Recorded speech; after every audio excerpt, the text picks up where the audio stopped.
दोस्तों, क्या एक बेगुनाह इंसान 28 साल तक जेल में रहकर न्याय का इंतजार कर सकता है? और क्या होगा जब वही बेगुनाह इंसान खुद यमराज बन जाए? जी हाँ, संजय मिश्रा और नीना गुप्ता की जोड़ी एक बार फिर लौट आई है वध 2 के साथ। लेकिन इस बार कहानी घर की नहीं, बल्कि एक हाई सिक्योरिटी जेल की है। आज की इस वीडियो में हम बात करेंगे वध 2 के उस दिमाग घुमा देने वाले क्लाइमैक्स की, जिसे देखकर अच्छे अच्छों के पसीने छूट गए। फिल्म में असली कातिल कौन था और वो कौन सा राज था जो 28 सालों से दबा हुआ था, सब कुछ जानेंगे आज के इस वीडियो में। तो चलिए शुरू करते हैं। कहानी शुरू होती है शिवपुरी के रमेश कुमार ट्रस्ट धर्मशाला से, जहाँ पर मंजू सिंह नाम की एक औरत ने 2 मर्डर किए थे। वो 2 मर्डर जो हुए थे वो 2 प्रेमी के, जिन्होंने कुछ दिन पहले ही भागकर शादी की थी। सबूत सब मंजू सिंह की तरफ थे, इसलिए मंजू को 28 साल की सजा दी जाती है। मध्य प्रदेश के शिवपुरी जेल में हमारी मुलाकात होती है नीना गुप्ता यानी मंजू से। दूसरी तरफ है शंभूनाथ, मतलब संजय मिश्रा, एक सीधा साधा जेल गार्ड जो अब रिटायर होने वाला है। शंभूनाथ और मंजू के बीच एक अनोखा रिश्ता है, एक ऐसा भरोसा जो शब्दों से परे है। दरअसल एक सीन में शंभूनाथ और मंजू बात करते हुए दिखते हैं। उस सीन में शंभूनाथ मंजू को बताता है कि उसका एक बच्चा भी है जो अब्रॉड में जॉब करता है। उसने वहीं पे शादी की और अब वो शंभूनाथ का फ़ोन भी नहीं उठाता है, और उसकी बीवी भी बहुत ही ज़्यादा अच्छी थी, लेकिन उसकी मौत हो गई। ऐसी बातचीत करते हुए एक सीन में दिखाया गया है। दरअसल उस दिन शंभूनाथ का बर्थडे होता है। वो ये सब बातें मंजू को बताता है, तब वो मंजू को ये भी बताता है कि इन सब बातों से उसे बुरा नहीं लगता, क्योंकि वो कहता है कि आपको जब हम मिलते हैं ना तो बहुत सुकून मिलता है। जेल में एक और कैदी है केशव, जो है मिस्टर भूरे के भाई, जो है एमएलए। फिल्म में एक सीन है जिसमें जूनियर वार्डन एक बुके और दारू की बोतल लेकर आता है और कहता है ये मिस्टर भूरी ने दिया है, जो एमएलए है, और उनके भाई केशव इस जेल में कैदी है। वो ये सब बातें प्रकाश सिंह को यानी जेलर को कहता है। ये बातें सुनकर जो जेलर प्रकाश सिंह है वो नाराज हो जाते हैं और वो बोतल और बुके तोड़ देते हैं। और वो उस नदीम खान से यानी जो जूनियर वार्डन है उससे पूछते हैं, ये केशव तुम्हारा क्या लगता है? तब वो जूनियर वार्डन कहता है, नहीं वो पुराने जेलर साहब आए थे तो ये सब चलता था। प्रकाश सिंह कहते हैं, यह जगह हमसे पहले जैसे भी चलती हो अब हमारे हिसाब से चलेगी। कैदियों की बीड़ी शराब गांजा ये सब आज से बंद होगा। ये जेल है, कोई होटल नहीं। कैदियों को बाप मानना छोड़ दो, आपके अम्मा को बुरा लगेगा, प्रकाश सिंह कहते हैं। फिल्म में एंट्री होती है नैना नाम की एक लड़की की, जो 22 साल की है और उसे जेल में लाया गया है।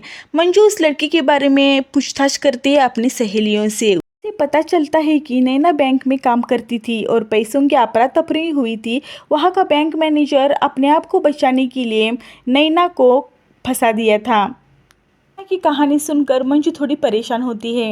एक सीन में दिखाया गया है कि नैना की कोर्ट में सुनवाई वाले दिन केशव को भी एक पुलिस के साथ अपने साथियों के साथ जा रहा होता है, और तभी वो अपने साथियों को जाने के लिए कहता है। केशव को पास में ही कुत्ते के बच्चे खेलते हुए दिखते हैं। केशव उन बच्चों के पास जाता है और उनको गोद में उठा लेता है। तभी नैना की नज़र केशव पर पड़ती है। केशव उन बच्चों को गाड़ी के पास रख देता है और केशव गाड़ी में बैठता है और दबंग अवतार में गाड़ी चलाने के लिए कहता है। तब केशव की नज़र नैना पर पड़ती है। नैना उसे देखकर घबरा जाती है। जैसे आगे बढ़ती है कुत्ते के बच्चे मर जाते हैं। नैना बहुत डर जाती है। केशव गाड़ी में बैठकर नैना को बहुत ही गंदी नज़र से घूर रहा होता है।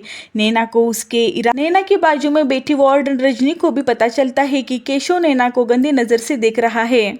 गाड़ी न्यायालय में पहुंचती है, सब गाड़ी से उतरते हैं। तभी केशव वार्डन रजनी का हाथ पकड़कर उससे जोर ज़बरदस्ती करने लगता है और वो नैना के बारे में पूछताछ करता है और उसे कुछ पैसे देता है। केशव अपने वकील को बुलाता है और उससे कहता है, नैना के वकील को मेरे पास बुलाओ, मुझे उससे बात करनी है। केशव को पता लगता है कि आज ही के दिन नैना को बेल दी जाएगी और वो बेगुनाह है। केशव नैना के वकील को कहता है नैना को आज जमानत ना मिले।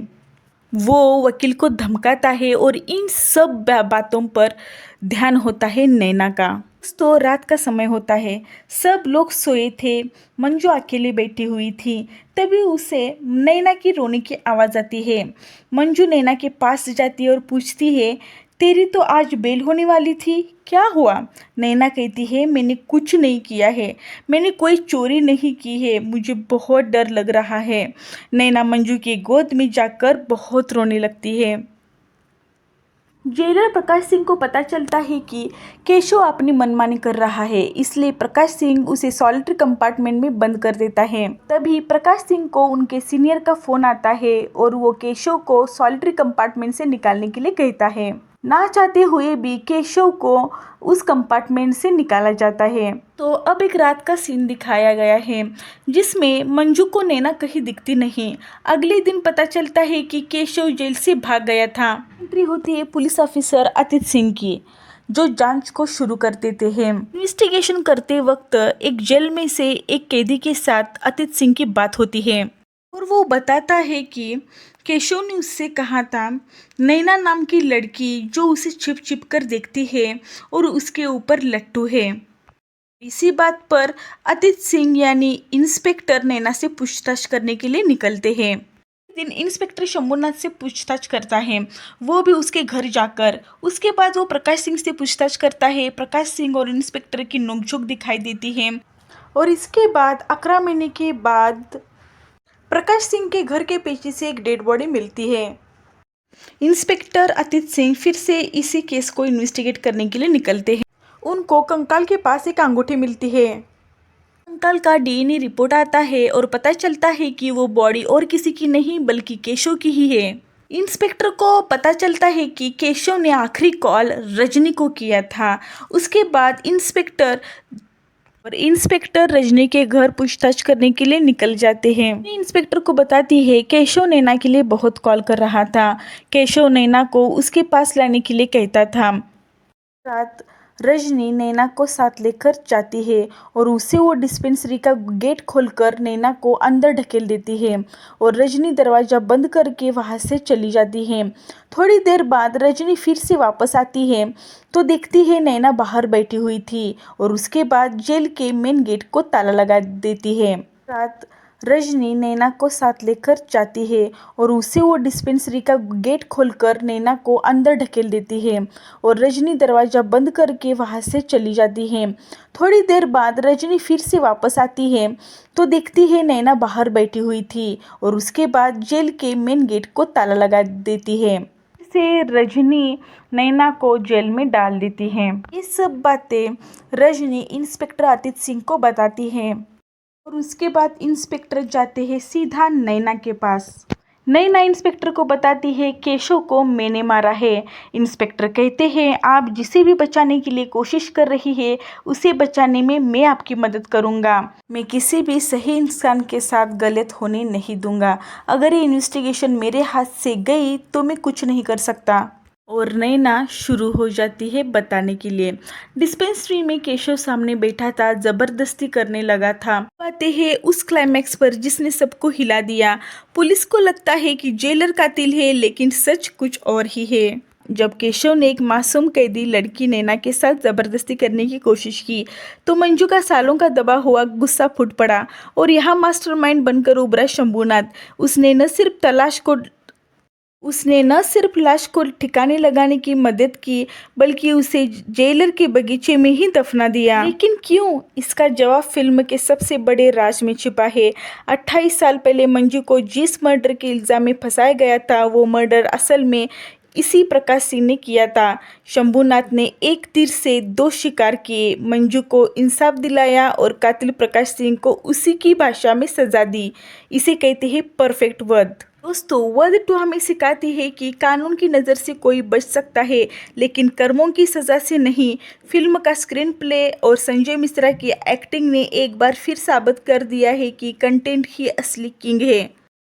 आपको क्या लगता है कि शंभूनाथ ने जो किया वो सही था? कमेंट्स में अपनी राय ज़रूर बताइए। अगर आपको ये एक्सप्लेनेशन पसंद आया हो तो वीडियो को लाइक करें और अपने फिल्मी दोस्तों के साथ शेयर करें। और हाँ, ऐसी ही और भी मिस्ट्री और थ्रिलर फिल्मों के एंडिंग एक्सप्लेन के लिए हमारे चैनल को सब्सक्राइब करना ना भूलें।